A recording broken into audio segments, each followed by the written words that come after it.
So আমি convert কৰিব লাগিব এটা ডেচিমেল নাম্বাৰ 25 দিছে এটোক বাইনাৰী ইকুইভেলেণ্টলৈ তো জেনেৰেলি আমি কেনেকৈ লিখোঁ 25 তাক ব্ৰেকেটৰ ভিতৰত লিখিম ঠিক আছে আৰু এইটো যে ডেচিমেল নাম্বাৰ হয় এইটো ডিনোট কৰিবৰ কাৰণে আমি কি কৰিম ইয়াতে তলতে 10 লিখি দিম তো এইটো ডিনোট কৰিব যে আমাৰ নাম্বাৰ 25টো এটা ডেচিমেল নাম্বাৰ হয় ইয়াক আকৌ আমি ক'লৈ লৈ যাব লাগিব ইয়াক আমি বাইনেৰীলৈ লৈ যাব লাগিব ঠিক আছে এই বাইনেৰীটো আমি উলিয়াব লাগিব আৰু বাইনেৰীৰ বেছটো কি হ'ব 2 এইটো হৈছে বেছ এইটো বেছ 10 মানে এইটো এটা ডেচিমেল নাম্বাৰ বেছ 2 থাকিলে এইটো হৈ যায় বাইনেৰী নাম্বাৰ তো এই বাইনেৰী ইকুইভেলেণ্টটো আমি উলিয়াব লাগিব তো এইটো উলিয়াবৰ কাৰণে আমি কি ইউজ কৰিম আমাৰ double DOUBLE double double DABBLE double method বুলি কয় ডাবল মেথডটো কিয় আমি চিম্পলি কি কৰিম আমাক যোনটো নাম্বাৰটো দিয়া গৈছে আমাক যোনটো এই ডেচিমেল নাম্বাৰটো দিয়া গৈছে 25 তাক আমি কি কৰিম 2ৰে ডিভাইড কৰি যাম আৰু ৰিমাইণ্ডাৰটো আমি নোট কৰি যাম তো ফৰ ইনষ্টেন্স তো আমি ফাৰ্ষ্ট 2ৰে ডিভাইড কৰিম তো আমি জানো 25 কিহেৰে যাব 12 যাব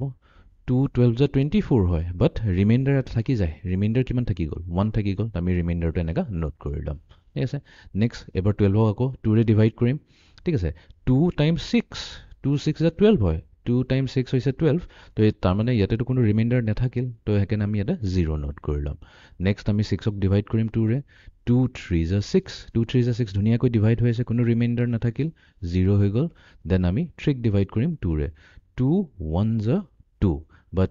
আছেতো 3 তো তাৰমানে ইয়াতে এটা ৰিমাইণ্ডাৰ থাকিব 1 অ'কে এণ্ড ফাইনেলি আমি এই 1টোকো 2ৰে ডিভাইড কৰিম বাট যিহেতু 1 আমাৰ 2তকৈ সৰু হয় তো কি যাব 2 0 যে 0ই যাব তেনেহ'লে ৰিমাইণ্ডাৰ থাকিব আমাৰ 1 এতিয়া আমি কি কৰিম বেকৱাৰ্ডছ ৰিড কৰিম তাৰমানে এইটো হৈ যাব আমাৰ MSB তো এইটো হৈ গ'ল আমাৰ 1 নেক্সট আহি গ'ল এইটো 1 নেক্সট আহি যাব 0 তাৰপিছত এই 0 এণ্ড দেন ফাইনেলি এইটো 1 যোনটো আমি LSB বুলি কওঁ তো তাৰ মানে আমাৰ 25ক যদি আমি বাইনেৰীলৈ কনভাৰ্ট কৰোঁ তেনেহ'লে তাৰ বাইনেৰী ইকুইভেলেণ্টটো হ'ব 11001 তো ইয়াতে আমি লিখিম